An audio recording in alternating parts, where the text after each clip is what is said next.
Reporter Ramesh ಹೆಚ್ಚಿನ ಮಾಹಿತಿ ಕೊಡೋದಕ್ಕೆ ನಮ್ಮ ಜೊತೆಗೆ ನೇರ ಸಂಪರ್ಕದಲ್ಲಿರ್ತಾರೆ ಕೆಲವೇ ಕ್ಷಣಗಳಲ್ಲಿ.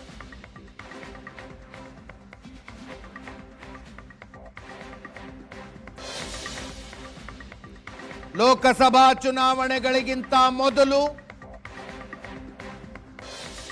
ವಾಲ್ಮೀಕಿ ಅಭಿವೃದ್ಧಿ ನಿಗಮಕ್ಕೆ ಹಣಕಾಸು ಇಲಾಖೆಯಿಂದ 187 ಕೋಟಿ ರಿಲೀಸ್ ಆಗತ್ತೆ. ಬೆಂಗಳೂರಿನ ವಸಂತನಗರದ ಯೂನಿಯನ್ ಬ್ಯಾಂಕ್ನ ಖಾತೆಯಲ್ಲಿದ್ದ ಆ ದುಡ್ಡು ಎಂಜಿ ರೋಡ್ನ ಉಪ ಖಾತೆಗೆ ಹೋಗುತ್ತೆ. ಅಲ್ಲಿಂದ ಪವಾಡ ಸದೃಶ ರೀತಿಯಲ್ಲಿ ಹೈದರಾಬಾದ್ನ ಕೋಆಪರೇಟಿವ್ ಸೊಸೈಟಿಯೊಂದರ ಖಾತೆಗೆ ಹೋಗುತ್ತೆ.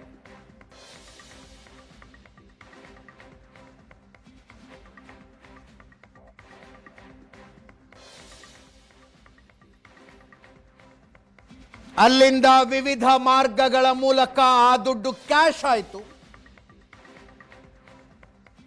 ಹವಾಲಾ ಮೂಲಕ ಬಳ್ಳಾರಿಗೆ ಆ ಹಣವನ್ನು ತಂದು ಬಳ್ಳಾರಿ ಲೋಕಸಭಾ ಕ್ಷೇತ್ರದ ಚುನಾವಣೆಯಲ್ಲಿ ಕಾಂಗ್ರೆಸ್ ಅಭ್ಯರ್ಥಿಯಾಗಿದ್ದ ತುಕಾರಾಂ ಪರ 20 ಕೋಟಿ ರೂಪಾಯಿಗಳನ್ನು ಬಳಸಿ ತುಕಾರಾಂರನ್ನ ಗೆಲ್ಲಿಸಿಕೊಳ್ಳಲಾಯಿತು ಅಂತ ಇಡಿ ತನಿಖೆ ಹೇಳ್ತಾ ಇದೆ. ನಮ್ಮ court beat reporter Ramesh phone ಸಂಪರ್ಕದಲ್ಲಿದ್ದಾರೆ. ರಮೇಶ್, ಎಷ್ಟು ದಿವಸದಿಂದ ನಡೀತಾ ಇತ್ತು ಈ ಪ್ರಕರಣ? ಏನು ವಾದ ಪ್ರತಿವಾದಗಳಾದವು? ಸಿಬಿಐ ತನಿಖೆ ಕೊಡೋದು ಬೇಡ ಅಂತ ವಾದ ಮಾಡಿದವ್ರು ಯಾರು? ಈ ವಾಲ್ಮೀಕಿ ಪ್ರಕರಣದಲ್ಲಿ ಒಟ್ಟು 183 ಕೋಟಿ ಅವ್ಯವಹಾರ ನಡೆದಿದೆ ಅಂತಂದ್ರೆ ಅದರಲ್ಲಿ 94 ಕೋಟಿ ವರ್ಗಾವಣೆ ಆಗುತ್ತೆ. ಅದರಲ್ಲಿ 84 ಕೋಟಿ ಮಿಸ್ಯೂಸ್ ಆಗಿದೆ ಅನ್ನುವಂತ ಪ್ರಮುಖ ಆರೋಪ ಇತ್ತು. ಅದಕ್ಕೆ ಸಂಬಂಧಪಟ್ಟಂತೆ ರಾಜ್ಯ ಸರ್ಕಾರ ಒಂದು SIT ಅನ್ನ ಮಾಡುತ್ತೆ. ಅದಾದ ನಂತರ ಇಡಿ ತನಿಖೆಯನ್ನ ಮಾಡುತ್ತೆ. ಅದರ ಜೊತೆಗೆ ಸಿಬಿಐ ಕೂಡ ಒಂದು FIR ನ ದಾಖಲು ಮಾಡಿಕೊಂಡು ತನಿಖೆಯನ್ನ ಮಾಡ್ತಾ ಇತ್ತು. ಈ ಮಧ್ಯೆ ಬಿಜೆಪಿ ನಾಯಕರಾಗಿದ್ದಂತ ಬಸನಗೌಡ ಪಾಟೀಲ್ ಯತ್ನಾಳ್, ಅರವಿಂದ್ ಲಿಂಬಾವಳಿ, ಕುಮಾರ್ ಬಂಗಾರಪ್ಪ ಅವರು ಒಂದು ಅರ್ಜಿಯನ್ನ ಸಲ್ಲಿಸ್ತಾರೆ. ಆ ಅರ್ಜಿಯಲ್ಲಿ 2 ಪ್ರಮುಖವಾದಂತ ಪ್ರೇಯರ್ ಇರ್ತದೆ. ಒಂದು, ಸಿಬಿಐ ಫುಲ್ ಪ್ಲೇಡ್ ಇನ್ವೆಸ್ಟಿಗೇಷನ್ಗೆ ಅಂದ್ರೆ ಸೂಚನೆಯನ್ನ ಕೊಡಬೇಕು.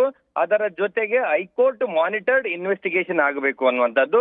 ಜೊತೆಗೆ ರಾಜ್ಯ ಸರ್ಕಾರ ಈ ಒಂದು ಇನ್ವೆಸ್ಟಿಗೇಷನ್ಗೆ ಒಂದು ಅಂದ್ರೆ ಸಹಕಾರವನ್ನ ಕೊಡಬೇಕು ಅನ್ನುವಂತ ನಿಟ್ಟಿನಲ್ಲಿ ನಿರ್ದೇಶನ ನೀಡಬೇಕು ಅನ್ನುವಂತ ಪ್ರೇಯರ್ಗಳೇನಿತ್ತು, ಆ ಪ್ರೇಯರ್ ಅನ್ನ ಈಗ ಹೈಕೋರ್ಟ್ ಅಲೋ ಮಾಡಿರುವಂತಹದ್ದು. ಅಂದ್ರೆ ಈಗ ಅರ್ಜಿದಾರರೇನೋ ಒಂದು ಪ್ರಾರ್ಥನೆ ಮಾಡ್ಕೊಂಡಿದ್ರು, ಒಂದು ಪ್ರೇರಣೆ ಕೇಳಿದ್ರು, ಅದು ಏನೋ ಅಲೋ ಆಗಿರುವಂತಹದ್ದು. ಜೊತೆಗೆ ಈಗ ಇವತ್ತು ಮಧ್ಯಾಹ್ನ 2:30 ಸುಮಾರಿಗೆ ನ್ಯಾಯಮೂರ್ತಿ ಎಂ ನಾಗಪ್ರಸನ್ನ ಅವರು ಈ ಒಂದು ಪ್ರೊನೌನ್ಸ್ಮೆಂಟ್ ಅನ್ನು ಆರ್ಡರ್ ಮಾಡ್ತಾರೆ.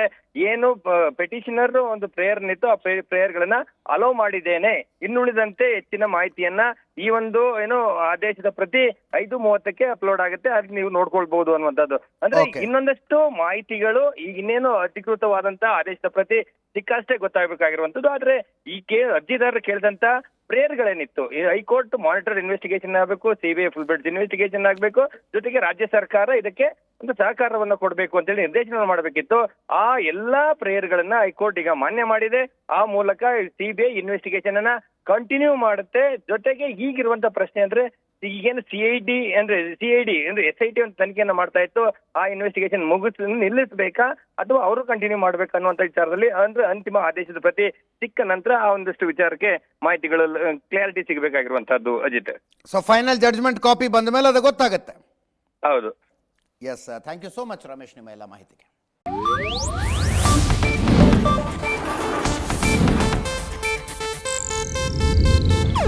ಇದು ಏಷ್ಯಾನೆಟ್ ನ್ಯೂಸ್ ನೆಟ್ವರ್ಕ್ ಪ್ರಸ್ತುತಿ.